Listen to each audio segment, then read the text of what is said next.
வணக்கம். இன்னைக்கு அனுபவத்தில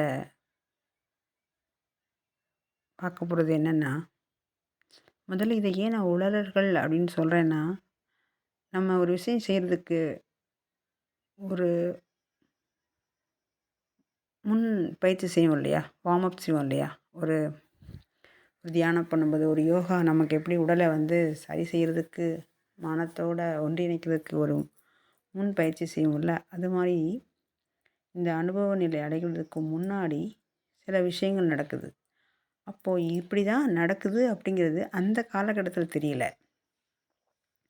நிறைவா ஒரு 15 வருஷம் கழிச்சு தான், ஓ! இந்த காரணத்துக்காண்டி தான் இந்த செயல்கள்லாம் நடந்திருக்கா?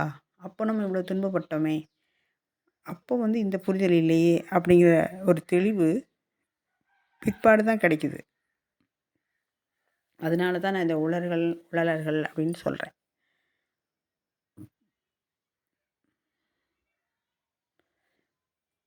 இங்க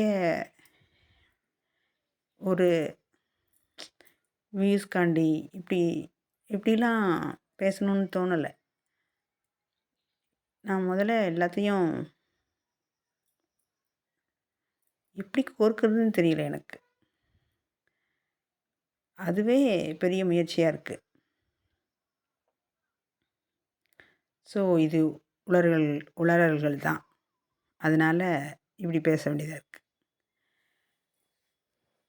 இப்போ இந்த உளறல்கள் தான் பின்னாடி நான் அனுபவமா சொல்ல வேண்டியது இருக்கும். என்னோட சொந்த அனுபவத்த. இது ஏன் சொல்றேன்னா, எனக்கு தேடல் இருந்தப்போ எந்த மனிதராவது வந்துர மாட்டாங்களா? நான் குருவ தேடி இவர் தான் குருவா? அவர் தான் குருவா? இவர் தான் குருவா? அப்படின்னு தேடி அலைஞ்ச நாட்கள். என் மனம் வந்து அப்படியே உலை களமா கொதிக்கும்போது, யாராவது வந்து அத குளிர்விச்ச மாட்டாங்களா? எனக்கு யாராவது வழிகாட்ட மாட்டாங்கன்னா, நான் தவிச்ச தவிப்பு. எனக்குள்ள ஒரு ஆழமான வலிய என்ன பண்றதுன்னு தெரியாம நான் தவிச்சிட்டு இருந்தப்போ, இந்த மாரி யாராவது ஒருத்தர் சொல்லியிருந்தா கேட்டுருப்பனான்னு தெரியல. ஆனா, ஒரு கேட்கறதுக்கு வாய்ப்பு யாருக்காவது இருந்தா, அவங்களுக்கு இது பயன்படும் இல்லையா? நான் அவ்வளோ வலிகள அனுபவிச்சா தான், இப்படி பேசவாது முடியுது. ஆனா, இப்படி பேசுறதுக்கு வாய்ப்பே இல்ல.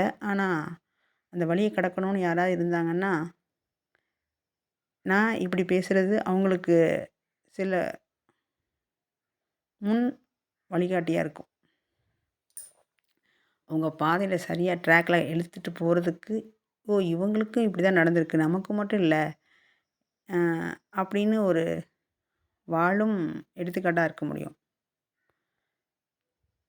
இப்ப கூட இந்த பிரபஞ்சம் என்ன தேர்ந்தெடுத்ததுனால தான் என்னால பேசவே முடியுது. சரியா சொல்லணும்னா 5 வருஷம் முன்னாடியிலேருந்து நான் முயற்சி பண்றேன். அதுக்கு முன்னமே இருந்து கூட. ஆனா என்னால பேச முடியல. ஆனா ஒரு கட்டத்தில நான் என்ன நெனச்சேன்னா, அதுக்கு நான் தகுதி இல்ல. நான் இன்னும் வளரல. நான் இன்னும் கத்துக்க வேண்டியது நெறைய இருக்குன்னு நெனச்சு என்ன இந்த பிரபஞ்சம் நிறுத்தி வச்சிருக்குங்கிறத பின்னாட்கள உணர்ந்து நான் இத வெளிய வந்து, போதும் இதுக்கு ஆசைப்படுறதே விட்டுறலாம் அப்படின்னு சொல்லும்போது தான், எனக்கு திரும்ப இந்த பணி கொடுக்கப்பட்டிருக்கு. அதனால தான் நான் தெளிவா என் மனசுல உள்ளத பேச முடியுது. பயம் இல்லாம, யாரும் ஏதாவது நெனச்சுப்பாங்களா அப்படிங்காம அந்த உணர்வே இல்லாம பேச முடியுது. இப்படி தான் பேசணும், அப்படி தான் பேசணும் விதிமுறையோட என்னால பேச முடியல. ஆனா இதுக்கு முன்னாடி இருந்தா நான் அப்படி தான் பேசியிருந்திருப்பேன். அப்படி விதிமுறையோடு செயல்பட்டா, நான் நடிக்க வேண்டியது இருக்கும். சில விஷயங்கள மாத்தி சொல்ல வேண்டியது இருக்கும். அப்படி சொல்ல விரும்பல. நான் எப்படியோ அப்படியே வெளிப்படுத்த தான் விரும்புறேன். இப்போ கொஞ்சம் நான் தடுமாறினாலும், பின்னாடி ஒரு சரியான ஒரு எழும்பி நின்னு தெளிவா பேசுறதுக்கு ஒரு வழி கிடைக்கும். நான் எந்த முயற்சியும் எடுக்காம, அந்த ஏற்கனவே 5க்கு மேற்பட்ட வருடங்கள நான் கழிச்சதுனால, இப்பவும் நான் எந்த இதுவும் பண்ணாம, நான் சரியா வரட்டும், இன்னும் நான் சரியா வந்து தான் இந்த இதில நான் இந்த மாரி